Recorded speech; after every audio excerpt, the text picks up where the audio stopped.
हर महादेव, जय श्रीराम, रामकृष्ण हरी, जय महाराष्ट्र. मित्रांनो, तर आपण काल या ठिकाणी थांबलो होतो. तर या ठिकाणी थांबल्यानंतर आपण याच ठिकाणी या हॉटेलमध्ये थांबलो होतो. तर तुम्ही कधी आले तर नक्की या ठिकाणी थांबा. एकदम भारी सोय आहे मित्रांनो. तर तुम्ही झोपू पण शकता, नाश्ता जेवण पण करू शकता. तर चला आता तुम्हाला एकदा दाखवतो हॉटेल. तर पोहू शकता मित्रांनो, या ठिकाणी बसत हॉटेल आहे. तर या ठिकाणी आपण थांबलो होतो 2 दिवस, हे बघू शकता. आणि यायचा रोड आहे तुमचा मधमहेश्वरचा. तर या ठिकाणी जर आले तुम्ही तर पहिलंच हॉटेल आहे, बघू शकता. पहिलंच हॉटेल आणि जवळ टॉर्ली आहे, हे लक्षात ठेवायची टॉर्ली. तर या ठिकाणी आले तर नक्की भेट द्या. तर ब्लॉग कंटिन्यू करा. तर चला आपण निघतोय आता.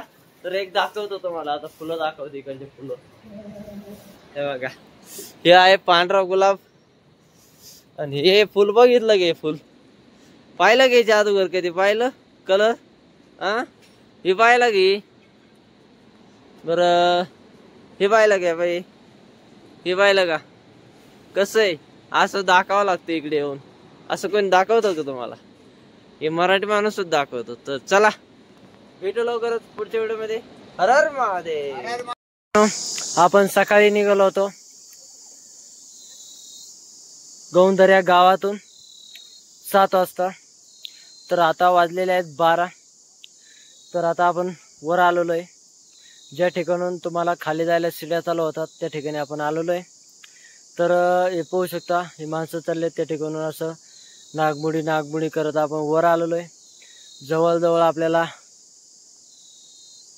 4 तास लागले आहेत. तर मधी थांबत आलेलो आहे, एकदम सरळ नाही आलेलो. कारण मध्ये 1-1.5 तास आपण आंघोळीसाठी घेतला होता. तर मध्ये मस्तपैकी धबधबा होता. धबधब्यापाशी आपण आंघोळ केलेली आहे. तर तिथून निघालो आपण पुढं. तर आता टॉपला आलेलो आहे. तर पाहू शकता या ठिकाणी दुकान आहे. तर या ठिकाणी एक पाटी आहे, ती वर गेल्यानंतर तुम्हाला दाखवतो. तर चला. तर मित्रांनो, ह्या ठिकाणून जातो मधमहेश्वरला. पैपीचा ट्रॅक चालू होतो. आणि तो जो डोंगर दिसतो ना, तो डोंगराच्या पलीकडून मधमहेश्वर आहे. इतक्या वर जाऊन एकदम जवळून बर्फ पाहायला वर गेल्यानंतर. तर आता आपण खाली आलेलो आहे. तर हे आहे पैदल मार्ग खाली जायचा. ही पाटी, या पाटीपासून तुम्हाला खाली जावं लागतं. तर भरपूर खाली जावं लागतं, एक 5 किलोमीटर. 5 किलोमीटर खाली गेल्यानंतर तिथं नदी लागेल. नदीपाशी तुम्ही कुठं पण स्टे करू शकता. वर नानूमध्ये स्टे करू शकता. नानूच्या नंतर तुम्हाला मध्ये कुठं थांबायची व्यवस्था नाही आहे, त्यामुळे तुम्हाला डायरेक्ट मधमहेश्वरमध्येच जावं लागेल. तर चला भेटू लवकरच पुढच्या व्हिडिओमध्ये. राम राम.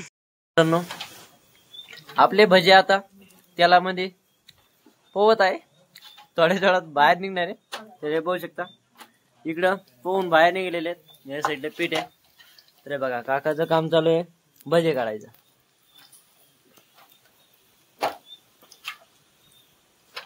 कसे आहे भजे? या लवकर खायला. हा हे बघा, हा हे असं घ्यायचं, एकदम भारी. बघा बटाट्याचे संपले, आता खाल्ले सारे. बनवतोय 3ऱ्या ते 4थ्या वेळेस रोटी. कारण की आपण मागच्या वेळेस यात्रेमध्ये गेलो होतो अयोध्याला 22 जानेवारी 2024 मध्ये. तर तेव्हा आपण रोटी बनायला शिकलो होतो अयोध्यामध्ये. पहिल्यांदीच रोटी लाटली होती. तर तवा काय गोल आकार येत नव्हता. पण आता मित्रांनो, ही आपली 4थी ते 5वी वेळेस आहे. तर आपण घरी कधी रोटी आता अजूनपर्यंत काही लाटली नाहीये. तर मित्रांनो, इथं आपली 4थी वेळेस आहे. एकदम भारी आणि एकदम चांगल्या प्रकारे रोटी लाटता येते आपल्याला. तर आजचा प्रॉब्लेम आहे आपला चपाती भजे. एकदम भारी आपल्या घरच्यासारखं आज यात्रेमध्ये पण होतंय, हे आपल्याला करून दाखवायचंय. तर आपली रोटी तयार झालेली आहे, होऊ शकता.